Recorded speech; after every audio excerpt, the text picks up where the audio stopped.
Stock market यहाँ ना पैसे सभी को कमाने पर ना फ्री की टिप्स है, क्योंकि खुद की मेहनत करनी जब फ्री की टिप्स मिल रही हैं। पर पॉइंट है कि जब इन टिप्स से आपको प्रॉफिट होता है तब तो आप बोलते हो वाह वाह वाह वाह वाह वाह, और लॉस होता है तो बोलते हो छी यार ये स्टॉक मार्केट तो एक सट्टा बाजार है, यहाँ से कैसे पैसे बनेंगे। अब जिस जगह से पैसे बनाना चाहते हो उसकी बेइज्जती कैसे कर सकते हो। इसलिए अगर सीरियस हो स्टॉक मार्केट में, आपको सीरियसली काम करना है तो लर्निंग प्रोसेस पर भी आपको फोकस करना पड़ेगा। और इस चैनल पर हम अपनी लर्निंग जर्नी को कंटिन्यू रखेंगे और आज हम स्टेप 2 पर एंटर करेंगे। जैसे हमने स्टेप 1 में निफ्टी 50 के 50 स्टॉक्स को 50 दिनों के लिए टेक्निकली स्टडी किया था, वैसे ही अब हम स्टेप 2 में नेक्स्ट 10 डेज के लिए निफ्टी बैंक के 14 स्टॉक्स को कवर करेंगे, ताकि हम मिलकर देखें, टेक्निकली एनालाइज करें और सीख पाएं। अब आपका सवाल होगा कि यार निफ्टी बैंक में तो 14 स्टॉक्स हैं, तो ये 10 दिन क्यों बोल रहा है। उसका यार सिंपल रीजन है कि 5 ऐसे स्टॉक्स हैं जो निफ्टी 50 में भी हैं और निफ्टी बैंक में भी हैं। तो ओवरलैप को अवॉइड करने के लिए हम इन 5 स्टॉक्स के अलावा जो बाकी स्टॉक्स हैं उन पर फोकस करेंगे। पर आगे बढ़ने से पहले हम ये तो देखें कि ये 5 स्टॉक्स कौन से हैं 5 स्टॉक्स। तो उसके लिए मैंने क्या किया है, मैंने एनएससी की वेबसाइट ऑलरेडी खोल के रखी हुई है। तो यहाँ पर okay just a second, right where it is यहाँ पर मैंने एनएससी की जो वेबसाइट है उसको खोल लिया है और यहाँ पर हम चेक करते हैं कि निफ्टी बैंक में ऐसे कौन से स्टॉक्स हैं जो हम ऑलरेडी कवर कर चुके हैं निफ्टी 50 में। तो यहाँ पर मैं मार्केट डेटा में गया, मार्केट डेटा के बाद यहाँ पर इंडिसेस जो है वहाँ पर हमने क्लिक कर लिया। अब यहाँ पर हमारे पास सारे के सारे जो stock market, Indian stock market में हमारे पास इंडेक्सेस हैं उन या इंडेक्स हैं उन सब की लिस्ट आ गई। तो यहाँ पर हम निफ्टी बैंक जो है उस पर सिलेक्ट कर लेंगे उसको और यहाँ पर हमारे पास एक न्यू वेबसाइट मतलब न्यू पेज खुल गया है। तो यहाँ पर आप देख पाओगे कि यहाँ पर हमारे पास एनएससी की वेबसाइट पे सारे के सारे बैंक्स जो निफ्टी 50 में भी हैं और जो निफ्टी बैंक में भी हैं, मतलब यहाँ पर तो वैसे हमने निफ्टी बैंक जो है उसकी लिस्ट खोली है। तो यहाँ पर निफ्टी बैंक में ये सारे के सारे बैंक्स हैं जो कि स्टार्ट होते हैं एचडीएफसी बैंक से और एंड होते हैं फेडरल बैंक से, राइट। पर यहाँ पर हमने ये जो आप पहले 4 से 5 बैंक्स देख रहे हो, ये सारे बैंक्स हमारे पास निफ्टी 50 में भी हैं। अब निफ्टी 50 में हम इसको ऑलरेडी कवर कर चुके हैं, पर आज डे फर्स्ट पे हम निफ्टी बैंक के जो स्टेप 2 पे हम एंटर किए हैं। तो आज हम ये सारे के सारे स्टॉक्स जो हैं, मतलब कि HDFC bank, ICICI bank, Kotak Mahindra bank, SBI bank और एक्सिस बैंक जो निफ्टी 50 में हम कवर कर चुके हैं, उसको हम आज डे 1 ऑफ बैंक निफ्टी है उस पर भी कवर करेंगे, राइट। तो इस लिस्ट को हम खोल के रखते हैं ताकि, क्योंकि बहुत सारे नाम है, हो सकता है मैं किसी नाम को भूल जाऊं। तो हम क्या करेंगे, सबसे पहले चलते हैं अब ट्रेडिंग व्यू पे डायरेक्टली और देखते हैं कि आज हमारे पास निफ्टी 50 और निफ्टी बैंक ने कैसा परफॉर्म किया। और उसके बाद हम जो ये वाली लिस्ट है जो एनएससी की हमारे पास यहाँ पर लिस्ट आ रही है, जिसमें हमने फर्स्ट 5 जो बैंक्स है उस पर स्टडी करना है, उसको हम डेली चार्ट पर स्टडी करेंगे कि अब इनका क्या मोमेंटम है। अगर आपको इन सब बैंक्स के वीकली चार्ट और डेली चार्ट देखने हैं जो कि हमने प्रीवियसली कवर किए थे, तो आप बाकी की निफ्टी बैंक की निफ्टी 50 की जो मैंने एक प्लेलिस्ट बनाई थी उसको देख सकते हो, या फिर निफ्टी 50 में जितने भी और भी हमारे पास स्टॉक्स थे उन पर भी आप अपना टेक्निकल एनालिसिस वाली स्टडी जो अगर आपको करनी है तो वो आप कर सकते हो, राइट। तो यहाँ पर मैंने ट्रेडिंग व्यू की वेबसाइट खोल के ऑलरेडी रखी हुई है। अब हम सीधा पहले चलते हैं निफ्टी 50 पे, राइट। तो क्योंकि हम निफ्टी 50 को छोड़ रहे हैं और निफ्टी बैंक में जा रहे हैं तो निफ्टी 50 कहीं नाराज ना हो जाए, इसलिए हम पहले जस्ट किडिंग कि पहले एक बारी निफ्टी 50 देखते हैं कि आज निफ्टी 50 का क्या माहौल रहा है। तो आज हमारे पास 6 ऑलरेडी यहाँ पर मंथली चार्ट खुला है, इसको हम सबसे पहले डेली जो चार्ट है उस पर जाते हैं। तो 6 जुलाई 2026 की डेट में हमारे पास निफ्टी 50 ने आज एक अच्छी ग्रीन कैंडल बनाई है। आप देख पाओगे कि अच्छी मैं इसलिए कह रहा हूँ ना कि बिकॉज उसकी बॉडी अच्छी बनी है, बट जो उसकी पोजीशनिंग है वो काफ़ी ज़्यादा अच्छी है, काफ़ी ज़्यादा रिच पोजीशनिंग है। इससे पहले जो हमने प्रीवियसली निफ्टी 50 इंडेक्स में हमने जो लाइंस मार्क की थी, जो कि थी ऑलमोस्ट एक थी 24,000 के आसपास की, एक थी हमारे पास ऑलमोस्ट 24,160 के आसपास, इफ़ आपको याद होगा तो वो सारी लाइंस हम मार्क कर लेते हैं। और एक हमारे पास थी 24,400 के आसपास, राइट। तो यहाँ पर हमारे पास अब जो रेजिस्टेंसेस के हमारे पास पॉइंट्स थे R1, R2 और R3, तो हमारे पास लास्ट 4 सेशन से निफ्टी 50 जो है, जो इसका इंडेक्स है, वो काफ़ी अच्छा परफॉर्म कर रहा है, एक तेज़ी वाली परफॉर्मेंस दे रहा है। अब यहाँ पर हम ये डिस्कस करेंगे कि जो आज हमारे पास ग्रीन कैंडल बनी उसकी ओपनिंग हुई वो थी ऑलमोस्ट 24,306 और क्लोजिंग थी 24,430। तो यस, इसने जो हमारे पास 24,400 वाली जो रेजिस्टेंस थी उसके ऊपर ओपनिंग दी है। पर अगर इस ओपनिंग और क्लोजिंग को नॉट ओपनिंग सॉरी इसकी क्लोजिंग 24,400 से ऊपर हुई है, तो अब अगर हम यार देखो सॉरी कई बारी बोलते वक्त मैं नर्वस हो जाता हूँ या फिर क्योंकि मैं वीडियो बनाते बनाते ही आपके साथ एनालाइज कर रहा हूँ, तो कई बारी वर्ड्स या सेंटेंसेस फंबल होंगे ही होंगे, उसके लिए मुझे माफ़ करना। बट मैं पूरी कोशिश करता हूँ कि जो भी मेरे दिमाग में जल्दी जल्दी आ रहा है वो मैं जल्दी से जल्दी आपको बता पाऊँ, इसलिए बीच बीच में वर्ड्स टेढ़े मेढ़े हो जाते हैं। अब आप इसकी मीम बनाना चाहो तो बना लेना कि यार इसको तो बोलना भी नहीं आता, बट इट्स ओके। एनीवेज, हम टेक्निकल एनालिसिस पे फोकस करते हैं। आप यहाँ पर देखोगे कि ये जो लास्ट की 2 कैंडल्स बनी, मतलब कि आज की और जो कल की कैंडल बनी, वो बहुत ही अच्छी कैंडल है। वो क्यों अच्छी कैंडल है, यहाँ पर आप देख पाओगे। इसका पहले मैं कलर जो है वो ब्लू कर देता हूँ। यहाँ पर आप देख पाओगे कि ये जो कैंडल्स थी बहुत ही मैसिवली इम्पैक्टफुल कैंडल है। क्यों? क्योंकि जो हमारे पास 3 जुलाई 2026 मतलब कि फ्राइडे के सेशन में यहाँ पर हमारे पास प्रॉफिट बुकिंग एक तरह से आई थी 3 सेशंस के बाद। वहां पर इसकी क्लोजिंग नीचे हुई, राइट। ओपनिंग अपर एंड पर हुई। ओपनिंग ऑलमोस्ट आप बोल सकते हो कि 24,375 रुपए के आसपास, 70-75 रुपए के आसपास हुई और इसकी क्लोजिंग हुई 24,270 रुपए के आसपास, राइट। तो यहाँ पर हमारे पास ओपनिंग हाई एंड पे और क्लोजिंग डाउन एंड पे हुई। बट यहाँ पर जो हमारे पास आज की जो कैंडल बनी, वो जो कैंडल थी उसकी ओपनिंग हमारे पास इसकी क्लोजिंग से ऊपर हुई। एंड इसकी ओपनिंग और क्लोजिंग दोनों ही इस रेड कैंडल को उन्होंने, मतलब जो रेड कैंडल थी उसका इंपैक्ट था उसको पूरा का पूरा रिमूव कर दिया या फिर पूरा का पूरा चेंज कर दिया। ये एक पॉजिटिव साइन माना जाता है।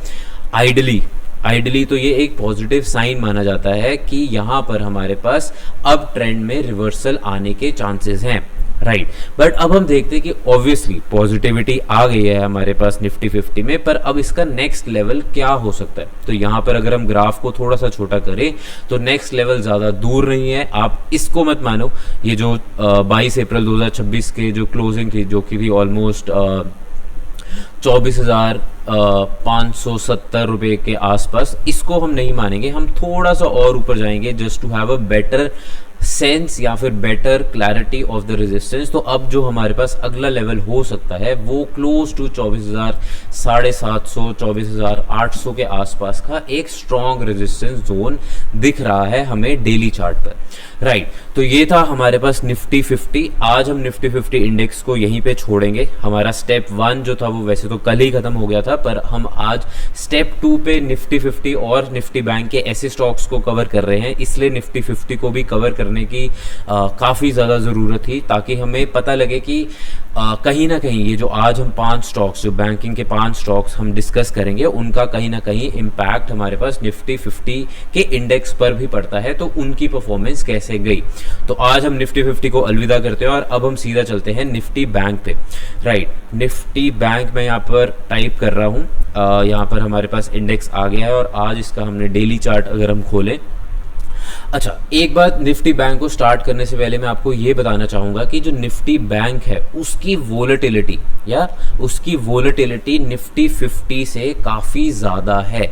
अब वोलेटिलिटी क्या होती है उसके लिए मैं एक शॉर्ट ज़रूर डालूंगा, बट मैं आपको रिकमेंड करूंगा कि आप ज़रूर इंटरनेट पर सर्च करें व्हाट इज़ वोलेटिलिटी, या फिर उसके बारे में और भी जानकारी आप प्राप्त करें। चाहे यूट्यूब पे आपके पास बहुत सारा फ्री कंटेंट मिल जाएगा आपको, जहाँ पर आप सब कुछ देख सकते हो।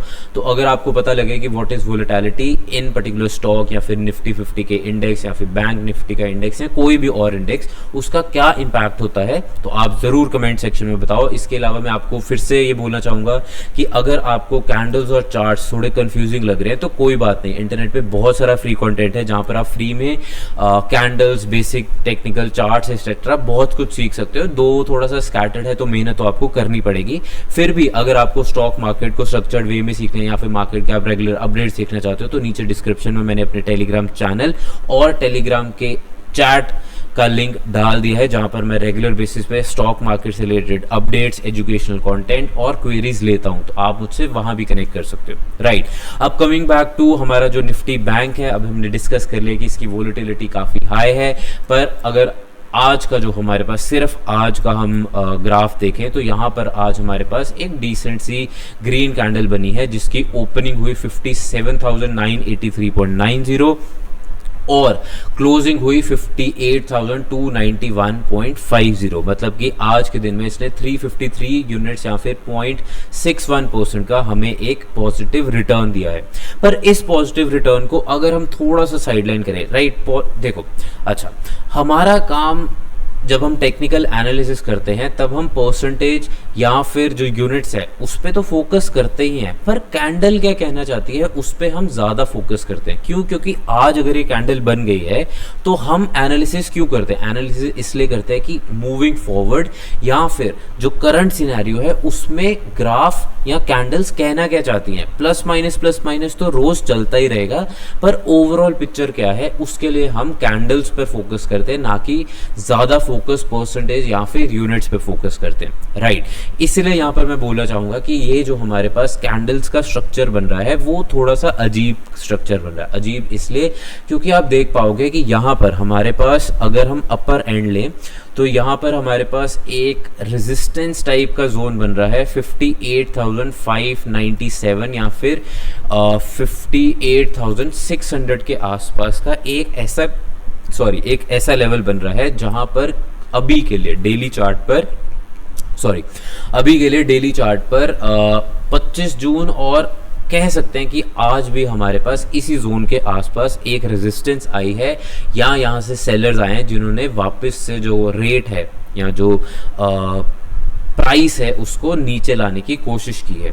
और उसके अलावा अगर आप थोड़ा सा ग्राफ को और छोटा करो तो आपको ये पता लगेगा कि कहीं ना कहीं यहाँ पर एक और छोटा सा जोन है, छोटा सा आप बोलोगे 570, राइट, नॉट 570, 57,500 के आसपास का एक लेवल है। उसमें काफ़ी दिनों से, लिटरली काफ़ी दिनों से, अगर हम 15 जून, 16 जून, 23 जून और 24 जून जो है उसके लेवल्स को अगर हम थोड़ा सा इग्नोर करें तो कहीं ना कहीं आप बोल सकते हो कि 15 जून से लेकर अभी 6 जुलाई तक हमारे पास निफ्टी 50 याद आ रहा है, सॉरी, निफ्टी बैंक का जो इंडेक्स है उसकी सारी की सारी कैंडल्स इसी पर्टिकुलर रेंज के आसपास ही मूव कर रही हैं। तो कहीं ना कहीं हमारे पास ये 57,465 है, 450 का जोन और 58,600 के आसपास का जोन एक ऐसा जोन है जहां पर ये फंसा हुआ है। इसके अलावा अगर हम ग्राफ को थोड़ा सा और छोटा करें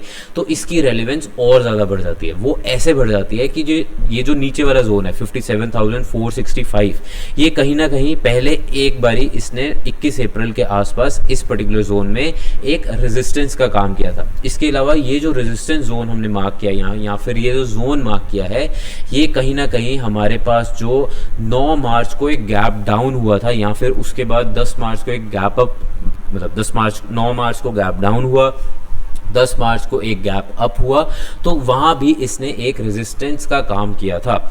और अभी अगर हम अपर एंड देखें जो कि है 58,600 के आसपास का, अगर मैं ग्राफ को छोटा करूं तो पहले ये कहीं ना कहीं एक सपोर्ट जोन का काम कर रहा था, और ये सपोर्ट जोन हमारे पास 6 मार्च 2026 वाले जो दिन था, ट्रेडिंग डे था, वहां पर पहली बारी ब्रेक हुई थी।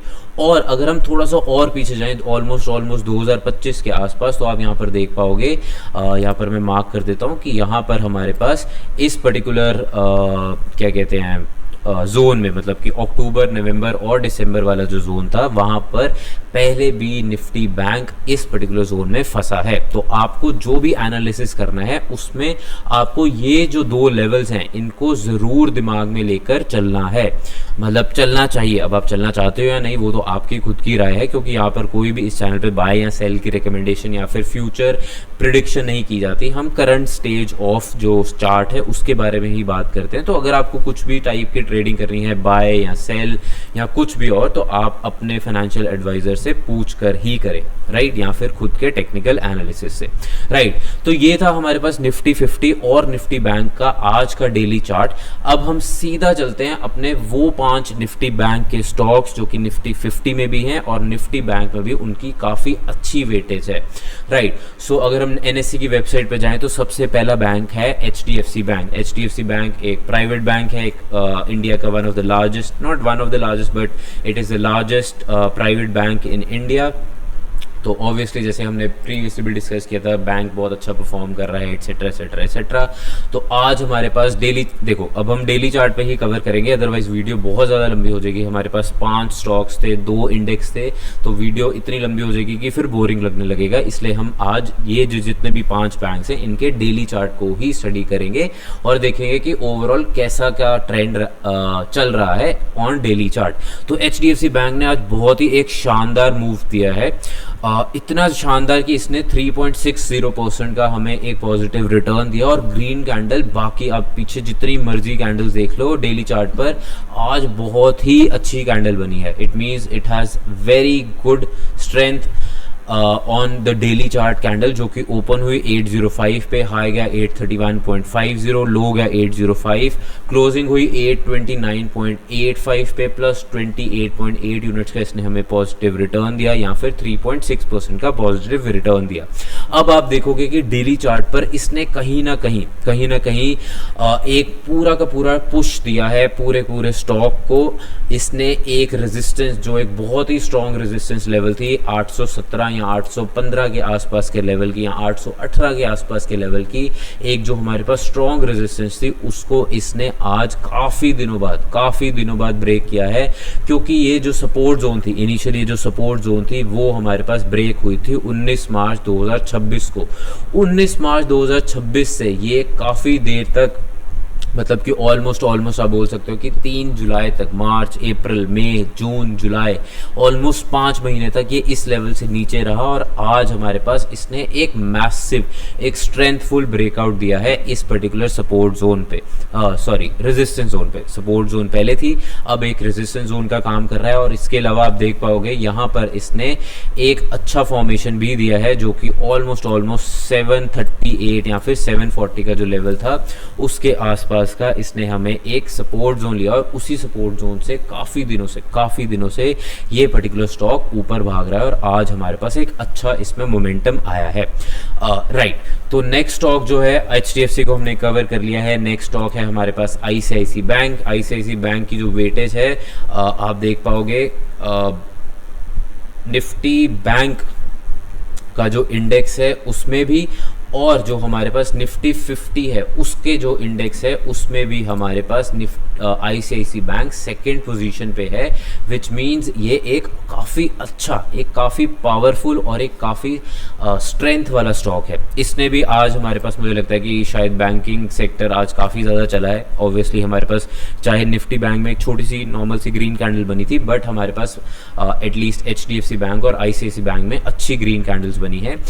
ये अच्छी ग्रीन कैंडल अगर आप देखोगे कि ओपन हुई ऑलमोस्ट 1412 पे, हाई गया 1431.60 पे, लो गया 1411.60 पे, और क्लोजिंग हुई 1426.90 या फिर 15.50 यूनिट्स या फिर 1.1% का इसने हमें एक पॉजिटिव रिटर्न दिया है। राइट, तो क्या इसने भी हमारे पास HDFC बैंक की तरह कोई रेजिस्टेंस को तोड़ा है? तो अगर हम ग्राफ को थोड़ा सा छोटा करें तो अभी के लिए तो नहीं दिख रहा है ऐसा कुछ, बट हाँ यहाँ पर इसने एक बहुत ही अच्छी W पैटर्न बनाया है।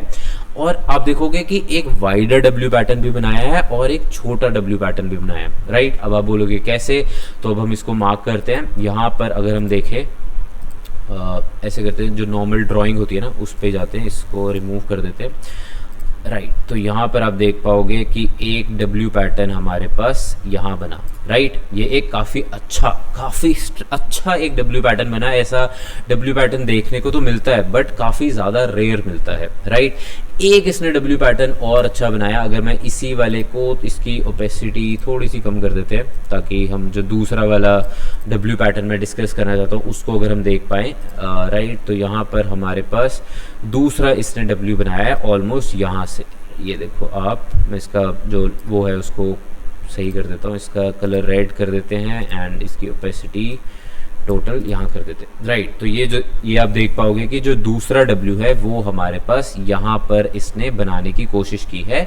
और दोनों ही W में एक एक पॉजिटिव स्ट्रेंथ, एक पॉजिटिव मोमेंटम आया, जिसकी वजह से स्टॉक हमारे पास, ये ड्राइंग्स को मैं रिमूव कर रहा हूँ अदरवाइज थोड़ा सा कंफ्यूजिंग लगेगा, तो यहाँ पर हमारे पास एक अच्छा मोमेंटम आया जब हमारे पास डब्ल्यू जो है वो कंप्लीट हुआ। तो इस स्टॉक ने ऑलमोस्ट आप बोल सकते हो जून 2026 से 2100 से ऑलमोस्ट ये 1426 के पास गया है। तो अगर मैं यहाँ पर अगर मैं कैलसी पे देखूँ, मतलब कैलकुलेटर पे देखूँ, तो 1400 माइनस 1200 हम बिल्कुल ही सिंपल रखेंगे, तो इसने 200 यूनिट्स का हमें एक प्रॉफिट दिया है। अगर 200 को मैं 1200 से डिवाइड करूँ तो इसने ऑलमोस्ट हमें जून 2 से लेके ऑलमोस्ट जुलाई 2 तक हमें एक सॉरी मैं भूल गया कितना परसेंट था, ऑलमोस्ट 16% का हमें एक पॉजिटिव रिटर्न दिया है, which is a very good return for banks, such a massive banks like these, it's a very good return, right. उसके अलावा अगर कोई रेजिस्टेंस देखे तो अभी भी ये रेजिस्टेंस लेवल जो है ऑलमोस्ट हमारे पास 1430 1440 के आसपास का जो रेजिस्टेंस लेवल है उसी पर खड़ा है, अभी इस पर कोई भी ब्रेकआउट नहीं आया, राइट। तो ये था हमारे पास आईसीआईसी बैंक का डेली चार्ट का टेक्निकल एनालिसिस। अब हम सीधा चलते हैं कोटक बैंक पे।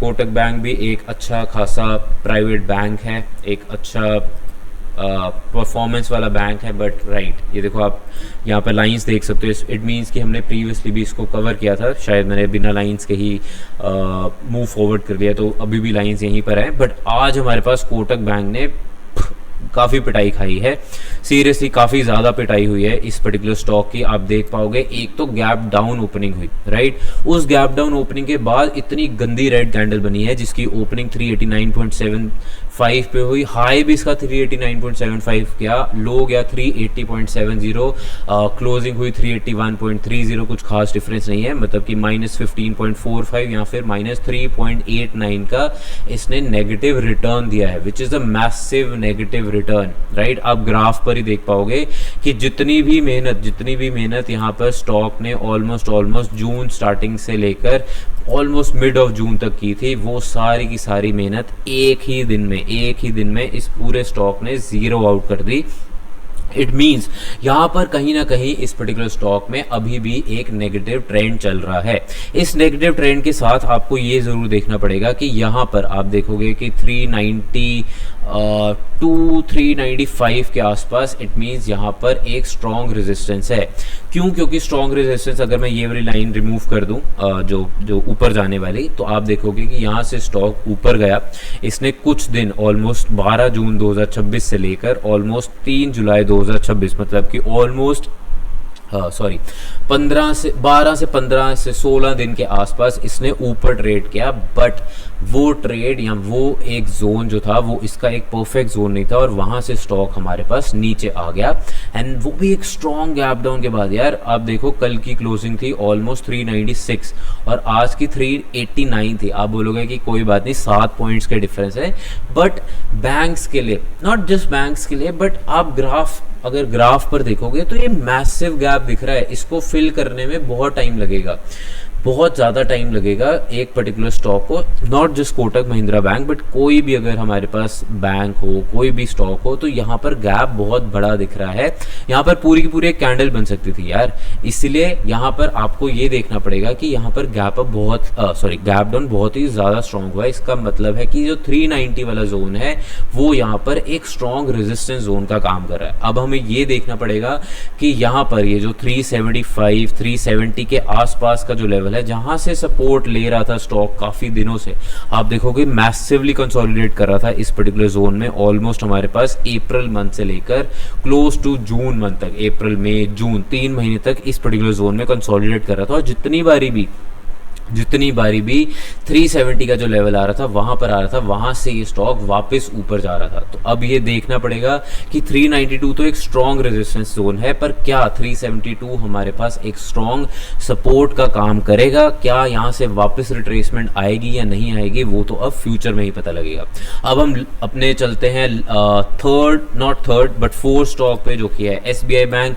एसबीआई बैंक इंडिया का लार्जेस्ट हमारे पास गवर्नमेंट या फिर सरकारी बैंक आप बोल सकते हैं वो है। आज हमारे पास यहाँ पर भी लाइंस मार्क है, इसको हमने कवर किया था। ड्राइंग्स को रिमूव करता हूँ, जस्ट हम सिंपल देखते हैं। आज कुछ खास परफॉर्मेंस नहीं आई एसबीआई बैंक में। एसबीआई बैंक ने बहुत ही मीगर सी, बहुत ही छोटी सी और खास रेलिवेंस वाली एक कैंडल नहीं बनाई। इसकी ओपनिंग हुई 1041.90, हाई गया 1048.40, लो गया 1036.50, क्लोजिंग हुई 1037.70, -2.30 का इसने एक नेगेटिव हमें यूनिट्स में रिटर्न दिया, या फिर -0.22% का, which is nothing, right, which is nothing, क्योंकि एक अच्छा बैंक है, एक अच्छे जोन में है।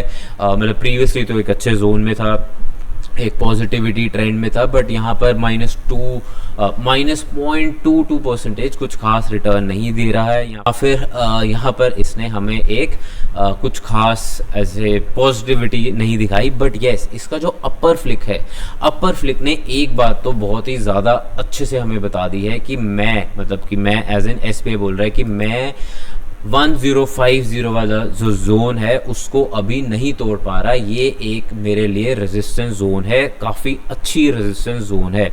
आप देखोगे कि रेजिस्टेंस जोन हमें ऑलमोस्ट 18 जून 2026 के नॉट वीक बट डे से हमें ये पर्टिकुलर जोन 1050 काफ़ी देर से 18 जून से हम इस पर्टिकुलर स्टॉक को तंग कर रहा है, इसको ऊपर नहीं जाने दे रहा।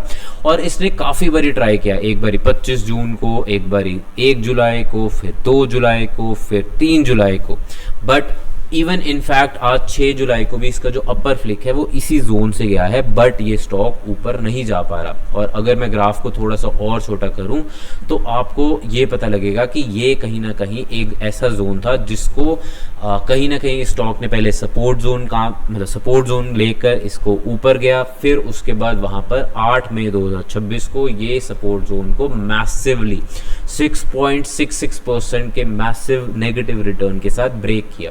अब आप बोलोगे कि यार कुछ स्टॉक में तो हम एक 6% को बोलते हैं नॉर्मल है, किसी स्टॉक में बोलते हैं 6% इज मैसिव। देखो वो मैसिवनेस ना कैंडल पे पता लग जाती है। आप देखोगे जितनी मर्जी रेड कैंडल देख लो, पीछे जितनी भी रेड ग्रीन कैंडल देख लो, आपको इतनी बड़ी बॉडी कैंडल की कहीं पे भी नहीं दिखेगी। वो उसकी इंटेंसिटी, वो उसकी मैसिवनेस, वो उसके इम्पैक्ट को बताता है, राइट। इसलिए मैंने यहाँ पर बोला कि ये जो रेड कैंडल है ये एक मैसिव रेड कैंडल है, राइट। तो यहाँ पर आपको कोई भी एनालिसिस करना है तो 1050 वाला जो लेवल है उसको ज़रूर आप कंसिडर करके चलें। और उसके अलावा और भी बाकी सारे फैक्टर्स हैं, बट वीडियो काफ़ी ज़्यादा लंबी हो रही है, तो अब हम लास्ट स्टॉक जो लास्ट स्टॉक है दैट इज एक्सिस बैंक, उस पर फोकस करेंगे और उसके बाद हम वीडियो को समाप्त करने की कोशिश करेंगे। अब हम सीधा चलते हैं एक्सिस बैंक पर।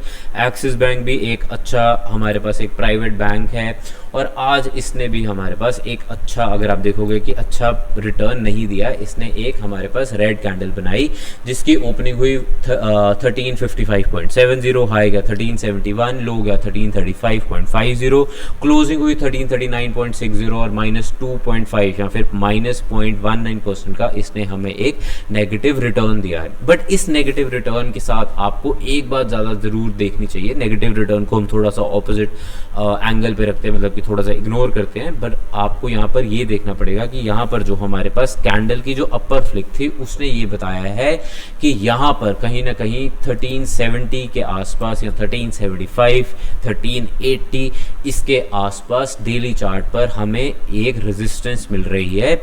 और ये रेजिस्टेंस हमें फिर से 15, जैसे हमने प्रीवियस जो हमारे पास शायद एसबीआई बैंक था, एसबीआई बैंक में 1050 पर रेजिस्टेंस थी 15 जून के आसपास से, तो कोटक में भी हमारे पास 15 जून के आसपास से एक रेजिस्टेंस है 1374, 1375 या 1380 के लेवल के आसपास। और वही जोन को तोड़ने की काफ़ी बारी कोशिश की गई है, आज भी ऊपर जाने की कोशिश की, पर यहाँ पर सेलर्स आर हैवी या there are some other factors जिसकी वजह से यहाँ से स्टॉक हमारे पास नीचे आ रहा है, राइट। इसके अलावा अगर हम ग्राफ को थोड़ा सा छोटा करें तो येस, ये जो ये जो रेजिस्टेंस जोन है ये काफ़ी ज़्यादा प्रेवलेंट है।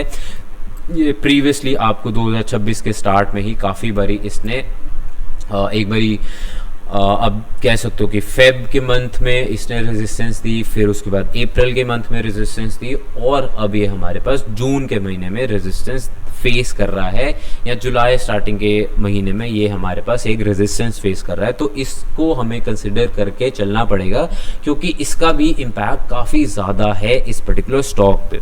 अब अगर हम दूसरी रेंज देखें, या फिर अगर हम यहाँ पर देखें, तो यहाँ पर एक फिर से एक डब्ल्यू फॉर्मेशन हुई है।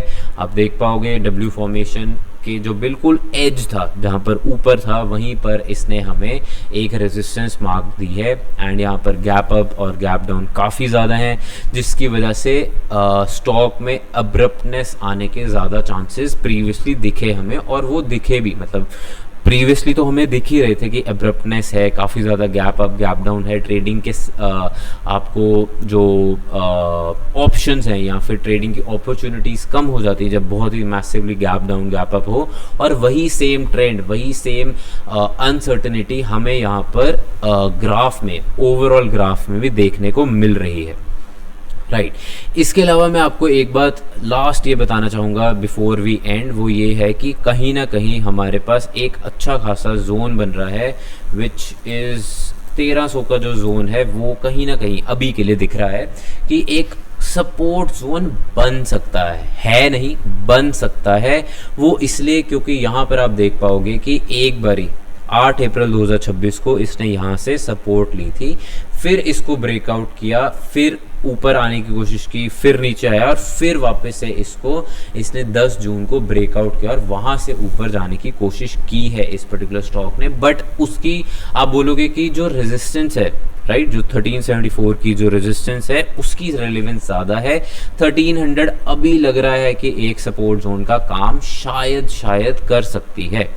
राइट तो ये था हमारे पास इन 5 stocks, HDFC bank, ICICI bank, Kotak bank, SBI और एक्सिस बैंक का technical analysis on daily chart. इसके अलावा हमने निफ्टी बैंक और निफ्टी 50 को भी कवर किया। एंड आई होप वीडियो काफ़ी ज़्यादा लंबी हो गई है, आज हमारे पास ऑलमोस्ट आधे घंटे की वीडियो हो गई, बट आई होप आपको काफ़ी कुछ सीखने को मिला होगा। टेक्निकली एनालाइज कैसे किया जाता है उसके बारे में भी पता लगा होगा। तो कल हम निफ्टी बैंक के नेक्स्ट स्टॉक, जो कि है अभी मैं बता दूं, चलो कल ही देखेंगे कि निफ्टी बैंक का जो नेक्स्ट स्टॉक है उस पर फोकस करेंगे, जो कि डेडिकेटेडली निफ्टी बैंक पर ही है। राइट मतलब जो निफ्टी बैंक के इंडेक्स में ही फॉल करता है, उसी पर हम फोकस करेंगे, उस पर टेक्निकल एनालिसिस करेंगे और सीखेंगे कि टेक्निकल एनालिसिस कैसे किया जाता है। तब तक के लिए आप सीखते रहें। Good bye.